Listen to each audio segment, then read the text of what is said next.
बंधु माने वृक्षलता गुड़िकर आम जीवन में एक गुरुत्वपूर्ण भूमिका रही थाए।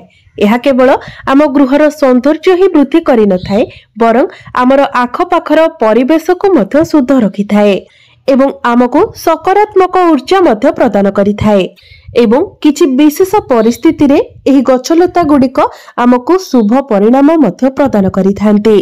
तेबे आजिर एही भिडियो रे आमे माने एपरी 10टी गछ विषय जानिबा जेउ गुडी को घरे लगाइबा द्वारा वास्तुशास्त्र अनुसार एहाको बहुत शुभ बोली माना जाय थाए। सेथिबाई एही गछ गुडी को लकी प्लांट बोली मध्य कुहा जाय थाए।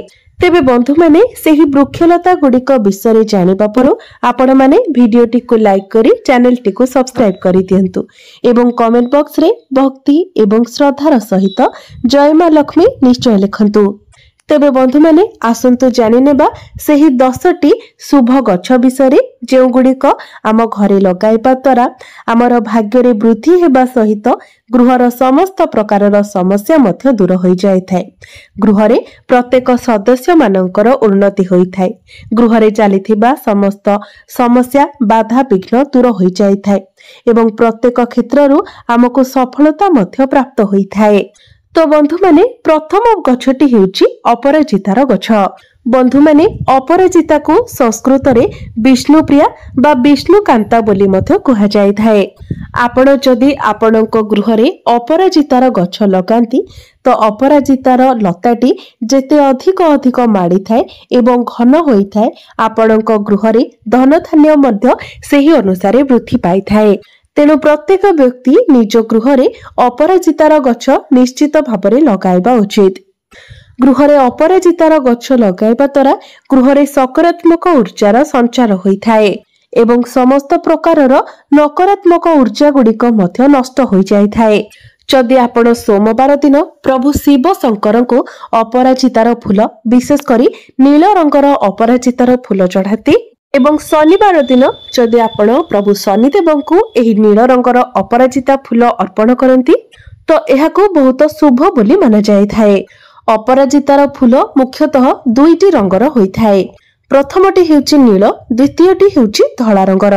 अपराजितार फूलटी वर्ष सारा फुटी थाए। अपराजितार गछटी एक औषधीय गछ मध्य अटे।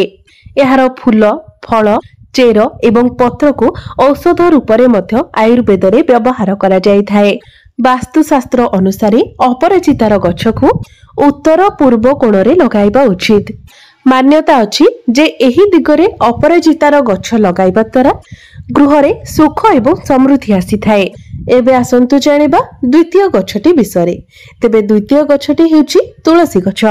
बंधु माने आपण माने तो निश्चित भाବରେ जानते प्रत्येक हिंदू मानकर अगणा रे तुलसी गछ शोभा पाई थाए।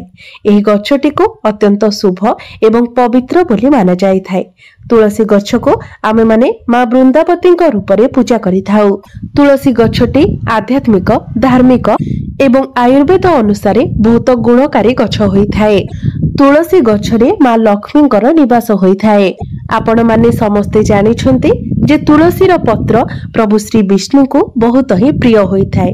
तुलसी पत्र बिना प्रभु श्री विष्णु कोनोसी भी प्रसाद ग्रहण करि न थांते। सेतिपाई जेउ घरे तुलसीर गछ रही थाए सेठारे मां लक्ष्मी एवं श्री विष्णुकर निवास होई थाए। तुलसी गछ आमर घर को सर्वदा सकारात्मक ऊर्जा प्रदान करि थाए एवं नकारात्मक ऊर्जा गुडी को नष्ट करि देई थाए। तुलसीर गछ आमर आखपाखर वातावरण को शुद्ध करि थाए।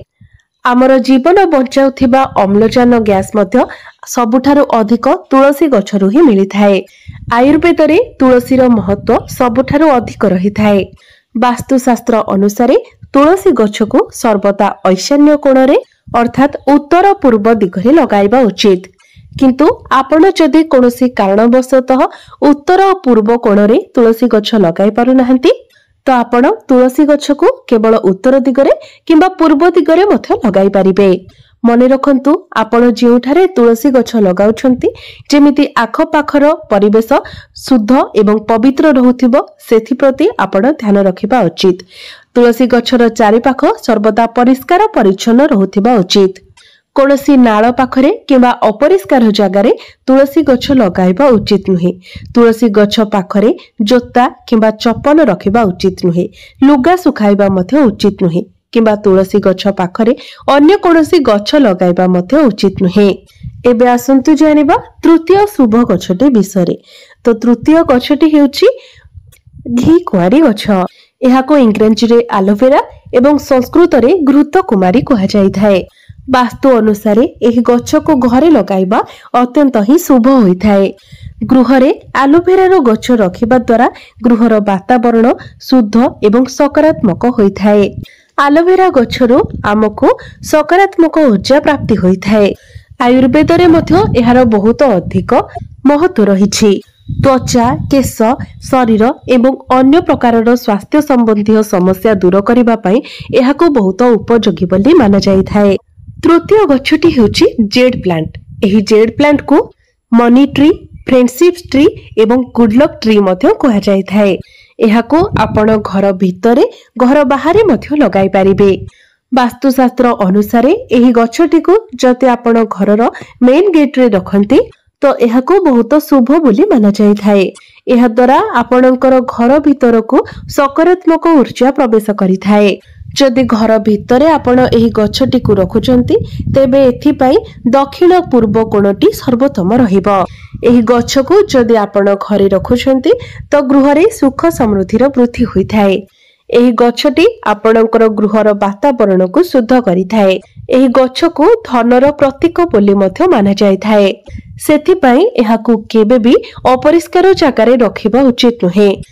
एही गछ को सूर्य किरण बहुत ही पसंद होई थाए। तेणु घरर अंधकार जगार एहाकू रखिबा उचित नुहे। जदि आपण घरे अंधार जगार एही गछ को रखंती तो गृह रे नकारात्मक ऊर्जा वृद्धि पाई थाए। तेणु आपणक घर भितरे जदि सेही दिगरे भल भाबरे खरा पडुची तो आपण ताहाको घरे रखि पारिबे। नचेत 2-3 दिन रे आपण घर बाहर को आनी भल भाबरे एहाको सूर्य किरण रे रखि पुणी थरे आपणकर घर भितरे रखि पारिबे। जदि वास्तुशास्त्रर सठिक नियम अनुसार एही जेड प्लांट को आपण घरे रखंती तो आपणक गृह रे एहा सुख समृद्धि एवं उन्नति को बढ़ाई थाए। एबे आसंतु जानिबा परवर्ती गछटी विषय। तो परवर्ती गछटी हेउची मनी प्लांट रो गछ। मनी प्लांट को बहुत लकी प्लांट बोली माना जाय थाए।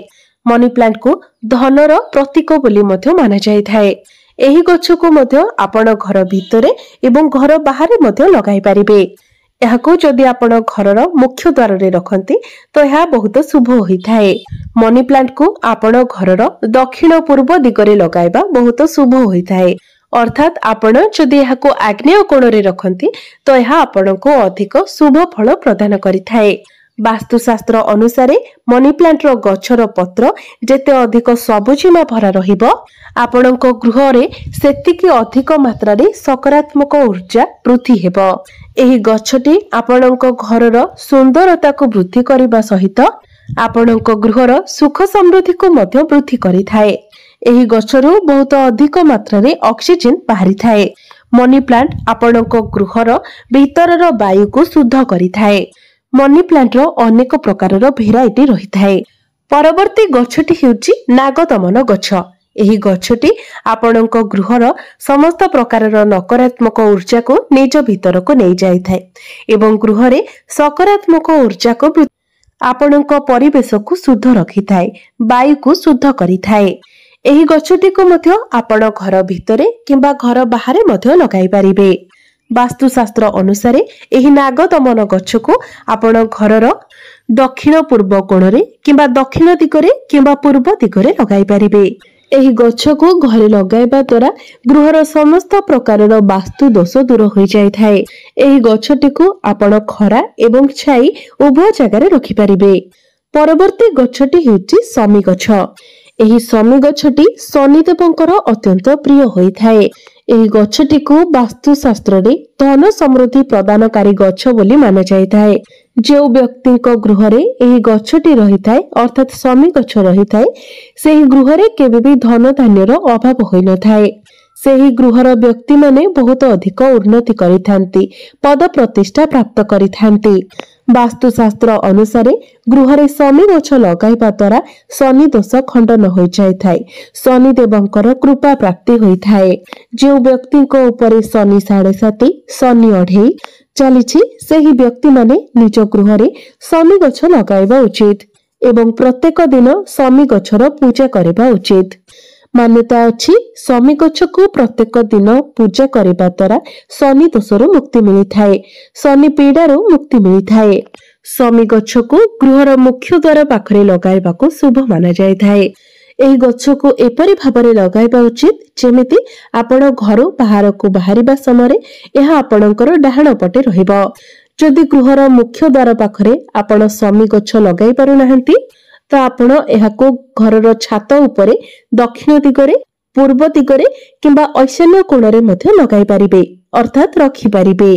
एही गछ को लगाइबा पई शनिवारटी को सर्वोत्तम बोली माना जायथाय, अर्थात शनिवार दिन आपण एही गछ को निज घर को आनी लगाइबा उचित। परवर्ती गछटी हेउची गुआ गछ।